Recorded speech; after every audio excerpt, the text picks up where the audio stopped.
Imaginez un instant, un homme seul sur une immense scène, les lumières tamisées, le public retenu en haleine, attendant cette voix légendaire qui a fait vibrer des cœurs pendant des décennies. Mais au lieu d'une note cristalline, c'est un silence oppressant qui s'installe. Les poumons se serrent, le souffle manque, et l'artiste, ce géant de la chanson française, s'effondre intérieurement. C'est octobre 2023, et Salvatore Adamo, l'icône intemporelle, est absent de son propre triomphe. Pas de tournée triomphale, pas de célébration émouvante pour ses 80 ans à Bruxelles. Ce retour symbolique qui devait être un hommage vibrant à sa passion pour la musique et à ses racines belges. Non, à la place, il est cloué au lit, les poumons alourdis par un édème pulmonaire, l'esprit tourmenté par des doutes profonds qui le rongent comme jamais auparavant. J'avais l'impression de ne plus exister du tout, confiera-t-il plus tard dans une interview rare et touchante, avec cette humilité qui le caractérise, celle d'un homme qui a offert son âme à travers des mélodies inoubliables, des chansons qui ont touché des millions, et qui se retrouve soudain déconnecté de l'essence même de sa vie. Son public adoré, ses fans qui l'ont porté pendant plus de 60 ans de carrière. Ce silence forcé n'était pas une pause volontaire, mais une épreuve brutale qui a duré de longs mois interminables. Adamo s'est retiré du monde extérieur, loin des micros étincelants, des répétitions effrénées, des applaudissements enivrants. À la place, il y avait des traitements médicaux épuisants, des promenades solitaires dans des jardins calmes où le vent murmurait des souvenirs, et surtout, beaucoup de réflexions introspectives qui l'ont plongé au cœur de ses peurs les plus intimes. J'ai tout remis en question, absolument tout, avouera-t-il avec une sincérité désarmante. Chaque album qu'il a sorti au fil des ans représentait un risque calculé, une mise à nu émotionnelle. Chaque performance sur scène était un équilibre fragile entre passion et vulnérabilité physique. Et là, dans cette période de retrait forcé, il s'est demandé si ce n'était pas déjà la fin, si ce concert annulé à Bruxelles n'était pas le dernier chapitre d'une saga musicale extraordinaire. Les doutes l'assaillaient. Était-ce le moment de tirer sa révérence? Son corps, qu'il avait si fidèlement servi pendant des décennies, trahissait-il enfin? Son esprit, habitué à la sérénité des studios d'enregistrement, luttait maintenant contre une anxiété sournoise qui s'infiltrait dans chaque pensée. Mais comme dans les plus belles histoires de résilience, le destin a tourné. Contre toute attente, en juin 2024, Adamo est remonté sur la scène mythique du Grand Rex à Paris. Ce n'était pas un simple concert, c'était une performance marathon de plus de 2h20, un spectacle qui a laissé les critiques bouche bée et les fans en larmes d'émotion pure. La voix était revenue, pas tout à fait intacte, marquée par les épreuves, mais authentique, fragile et profondément humaine. Ce retour n'était pas seulement une victoire sur la maladie, c'était une confession intime, un moment où Adamo, pour la première fois de sa longue carrière, a laissé entrevoir qu'il ne pourrait peut-être pas continuer éternellement. Son corps, autrefois docile et résistant aux rigueurs des tournées mondiales, réclamait maintenant de la grâce, un repos bien mérité. Son esprit, jadis serein face aux défis, affrontait l'anxiété avec une honnêteté nouvelle.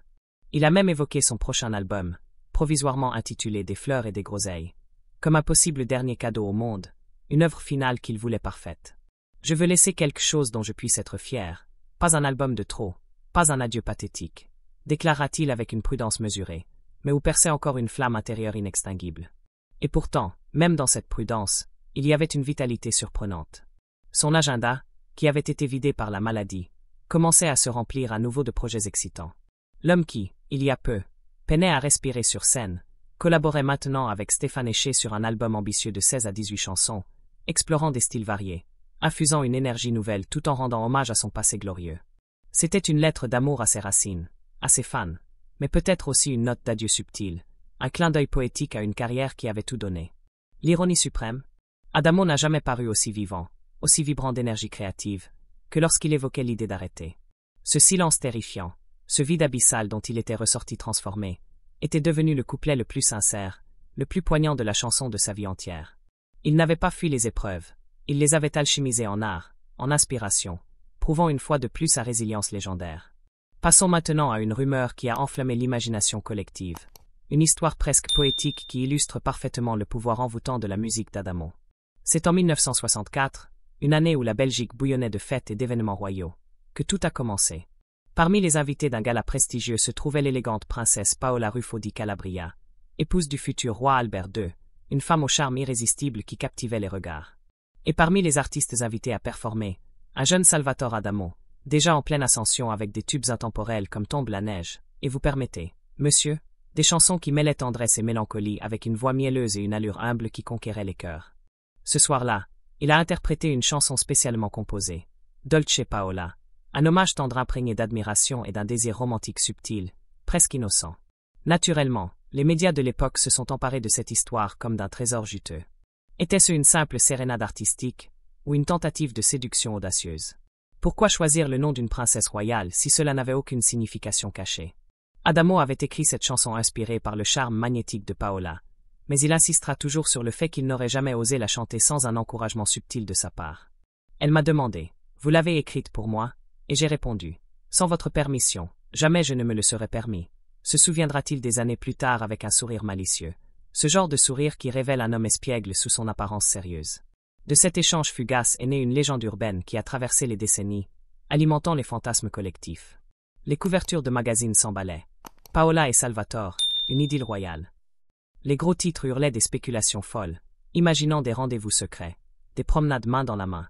La presse étrangère, toujours avide de drames royaux, dépeignait Adamo comme un troubadour audacieux capable de faire chavirer le cœur d'une reine. Tout cela, simplement grâce à une chanson, une mélodie envoûtante et un bref moment d'alchimie humaine. Au début, Adamo en était amusé, presque flatté par cette attention inattendue.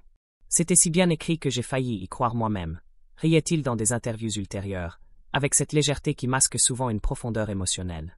Mais progressivement, le poids de cette rumeur est devenu écrasant, comme un fardeau invisible qui l'accompagnait partout. Où qu'il aille, que ce soit dans des aéroports bondés, des salles de concert vibrantes ou des réceptions mondaines, les journalistes posaient des questions indiscrètes, insistantes, presque intrusives.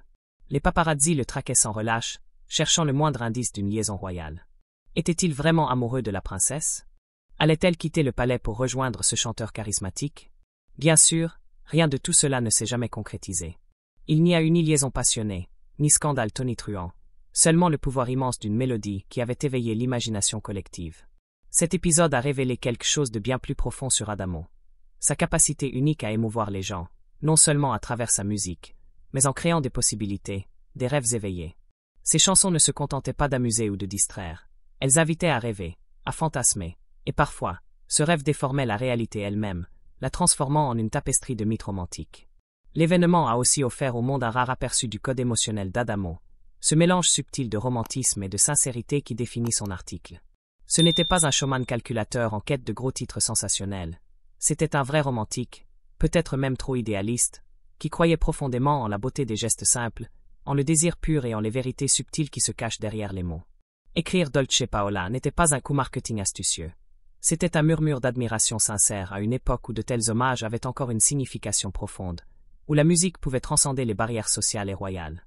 Quant à la véritable Paola, elle a réagi avec une franchise charmante lors d'une apparition à la télévision belge, exprimant sa flatterie sans ambiguïté. « Je l'aime beaucoup. Il est romantique, il a une jolie voix, et il est italien et belge. Il est tout, dira-t-elle avec joie, alimentant encore plus le mythe sans le confirmer. Pendant un court instant, l'Europe entière est tombée amoureuse de l'idée de les voir ensemble, emportée par un fantasme tissé de ballades mélodieuses et de diadèmes étincelants. Et pourtant, même si ce mythe refusait obstinément de mourir, persistant dans les conversations et les articles nostalgiques, Adamo a poursuivi sa route sans l'exploiter ni le renier avec amertume. Il l'a laissé vivre doucement, comme l'une de ces chansons qui flottent à la radio à minuit, évoquant des souvenirs doux amers. C'est précisément cette attitude qui lui a donné sa force enduring et qui l'a rendu inoubliable aux yeux de générations de fans.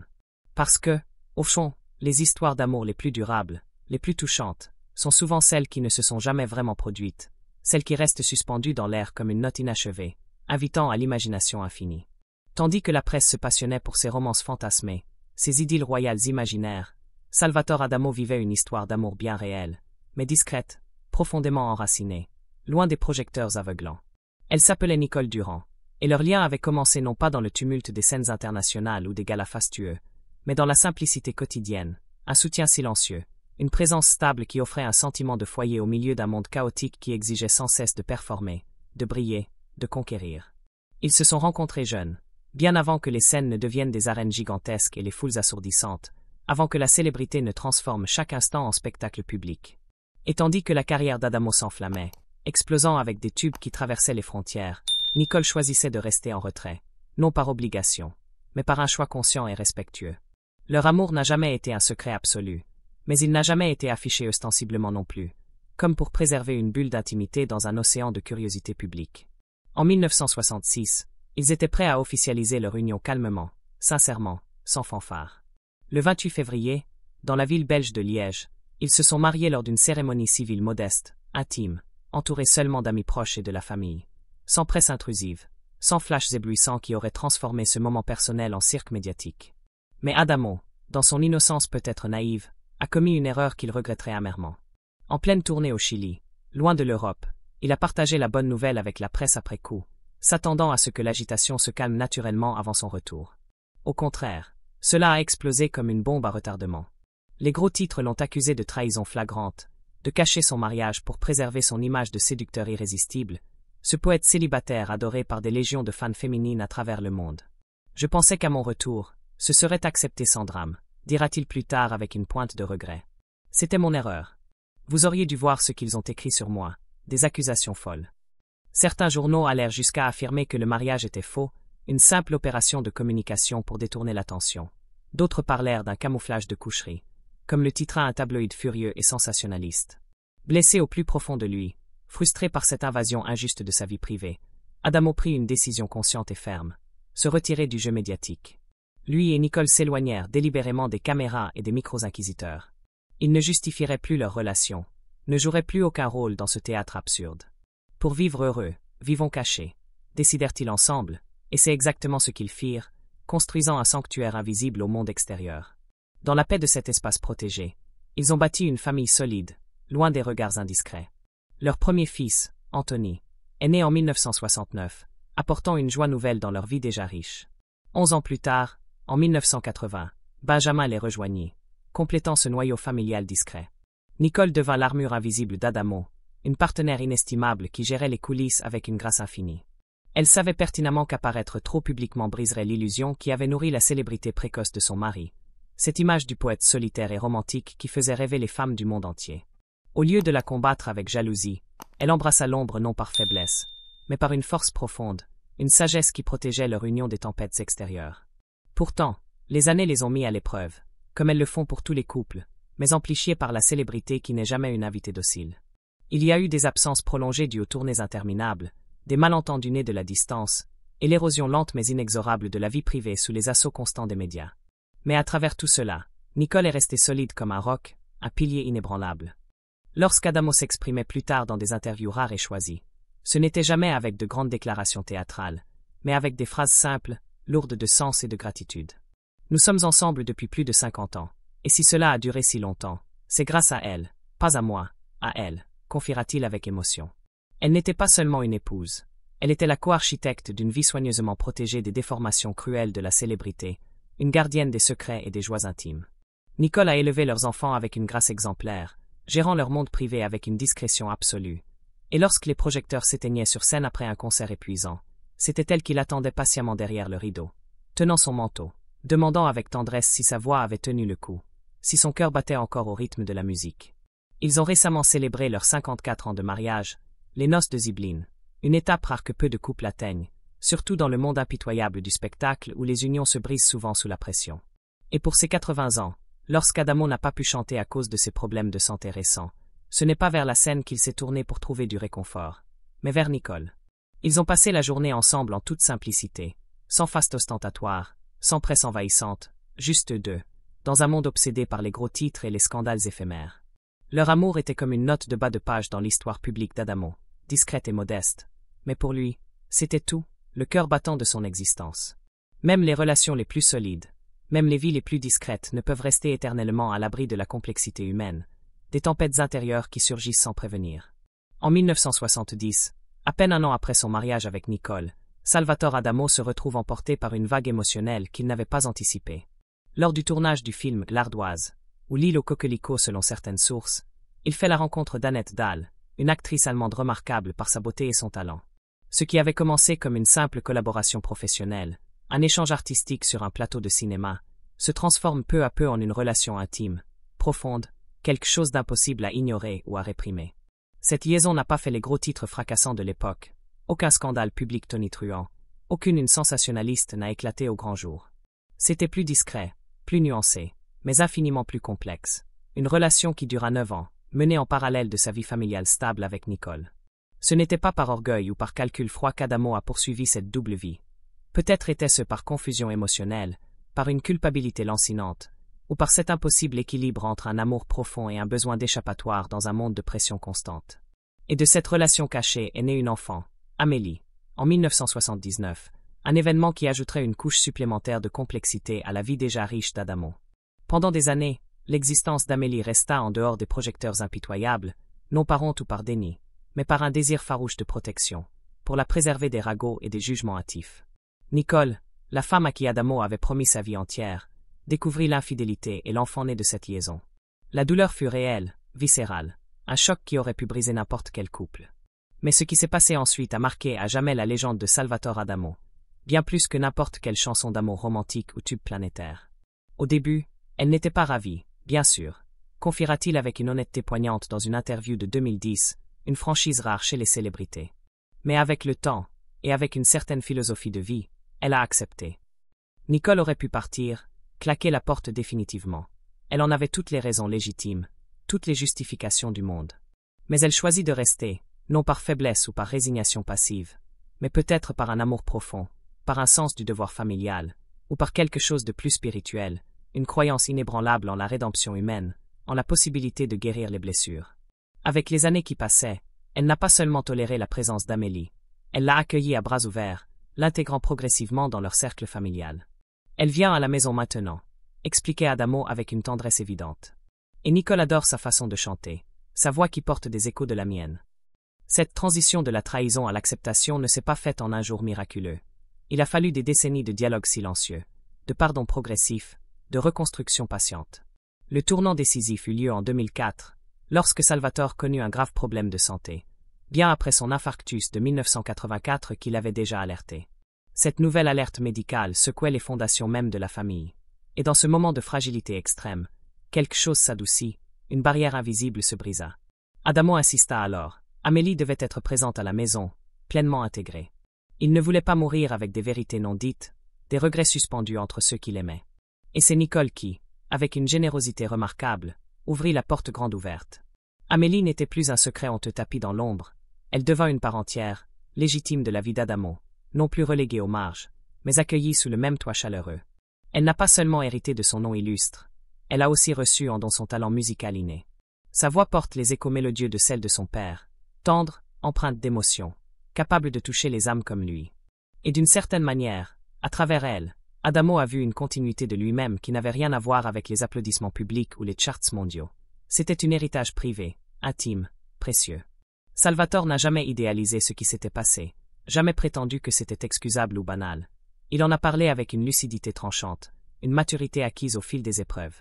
Nicole est la raison pour laquelle nous sommes encore ensemble aujourd'hui, confiera-t-il à Gala avec une gratitude infinie.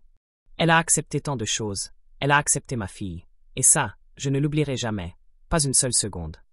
Dans un monde où les scandales brisent impitoyablement les carrières et pulvérisent les mariages en un clin d'œil, l'histoire de Nicole, Annette et Amélie n'est pas une tragédie sordide, mais une leçon profonde de pardon, difficile, pas toujours facile ni jolie à regarder, mais authentique jusqu'au bout. Et c'est là toute la différence avec Adamo. Il n'a pas bâti sa légende en prétendant être un saint parfait, un modèle irréprochable. Il l'a construite en survivant à ses imperfections humaines, en les affrontant de front, et en les chantant parfois en paroles codées dans ses albums, parfois en confessions ouvertes lors de rares interviews. Le triangle amoureux qui aurait pu détruire sa vie entière, le plonger dans l'oubli ou le scandale permanent, a révélé en fin de compte la force de l'endurance silencieuse, de la résilience familiale qui transcende les erreurs. À l'aube de ses 80 ans, pour Salvatore Adamo, la scène ne représentait plus une évidence absolue, un automatisme gravé dans son ADN, mais un point d'interrogation suspendu, une réflexion profonde sur le temps qui passe. Non pas que sa passion pour la musique se soit éteinte comme une flamme vacillante. Au contraire, elle brûlait encore, mais son corps, ce fidèle compagnon de route, commençait à flancher sous le poids des années et des efforts accumulés. Tout avait commencé par une crise cardiaque en 1984, une alerte discrète qu'il avait balayée avec l'entêtement caractéristique d'un artiste refusant catégoriquement de ralentir, de céder du terrain à la fatigue. Puis, 2 décennies plus tard, ce fut un AVC dévastateur, lui volant brièvement cette présence charismatique qui avait toujours été sa force, sa signature sur scène. Mais c'est en 2023, alors qu'il se préparait avec excitation à un concert emblématique à Bruxelles pour marquer ses 80 ans, que les signaux d'alerte sont revenus, plus bruyants et insistants que jamais. Un édème pulmonaire, causé par un stress accumulé et un épuisement profond, l'a laissé littéralement à bout de souffle, incapable de monter sur scène. Il a annulé le concert à contre-cœur, plongeant dans un silence qui l'a terrifié lui-même, un vide abyssal où les doutes s'insinuaient. Celui qui, autrefois, avait perdu sa voix temporairement lors d'épisodes de surmenage, craignait désormais de la perdre pour toujours, et avec elle, sa raison d'être, son identité profonde d'artiste. J'ai tout remis en question, de fond en comble, confiera-t-il aux Parisiens avec une vulnérabilité rare. J'ai cru que je n'avais peut-être plus ma place sur scène, que le temps était venu de passer le flambeau. Et pourtant, dans cette vulnérabilité crue, il a commencé à réfléchir sérieusement à ce que signifiait terminer une carrière avec dignité, élégance et intégrité. Il n'avait pas peur de la mort en soi. Ce qui l'effrayait, c'était de s'éterniser au-delà du raisonnable, de devenir une ombre creuse de lui-même, un fantôme sur scène qui ne captiverait plus. J'ai toujours essayé de tout donner sur scène, sans retenue, expliquera-t-il. Je ne veux pas faire le concert de trop, devenir pathétique aux yeux de ceux qui m'ont aimé. La décision n'était pas encore définitive, mais elle planait au-dessus de lui comme une ombre bienveillante, une invitation à la sagesse. Alors qu'il se remettait lentement, il retourna vers un point d'ancrage familier et réconfortant. Le studio d'enregistrement, ce havre de créativité où il pouvait exprimer librement ses émotions. Dans le calme de ses heures solitaires, loin du bruit du monde, il investit toute son énergie résiduelle dans un nouvel album, un projet ambitieux et personnel. Son titre provisoire, Des fleurs et des groseilles, évoque déjà une méditation espiègle, résolument adamesque, avec 16 à 18 morceaux qui explorent une palette variée de styles, de thèmes et d'émotions, certains engagés socialement, d'autres intimement introspectifs, mais tous imprégnés d'une sincérité absolue. S'agira-t-il du dernier opus? C'est possible, répondra-t-il non pas avec crainte ou regret, mais avec une sérénité acquise au fil des épreuves. Chaque album est un investissement du cœur, et cela vient avec de l'angoisse, et l'angoisse joue avec ma santé fragile. Une reconnaissance discrète, presque poétique, que le temps est compté, que chaque note désormais pèse davantage, porte plus de poids émotionnel. Même s'il est remonté sur scène en juin 2024 pour ce concert mémorable au Grand Rex de Paris, livrant plus de 2 heures de musique avec une endurance que beaucoup d'artistes plus jeunes lui envieraient, Adamo ne parle plus de tournées futures interminables, mais d'héritage durable. Non seulement de ce qu'il a chanté au fil des décennies, mais de la façon dont il a vécu pleinement, les douleurs traversées avec courage, les erreurs commises et assumées, l'amour conservé contre vent et marée. Son adieu, en quelque sorte, ne sera peut-être pas une annonce en fanfare, un spectacle grandiose. Ce sera plutôt un retrait paisible, un dernier album comme un bouquet final, un dernier salut discret, puis un silence non imposé par la maladie, mais choisi dans la paix intérieure. Pour un artiste qui a passé sa vie à transformer l'émotion intime en beauté publique, accessible à tous, c'est une fin juste, harmonieuse. Quitter la lumière non quand on le doit par obligation, mais quand on sent au plus profond de soi qu'on a tout donné, sans réserve. Et il l'a fait, de Tombe la neige à Dolce Paola, des cœurs brisés aux cicatrices guéries, des scandales surmontés à la grâce retrouvée.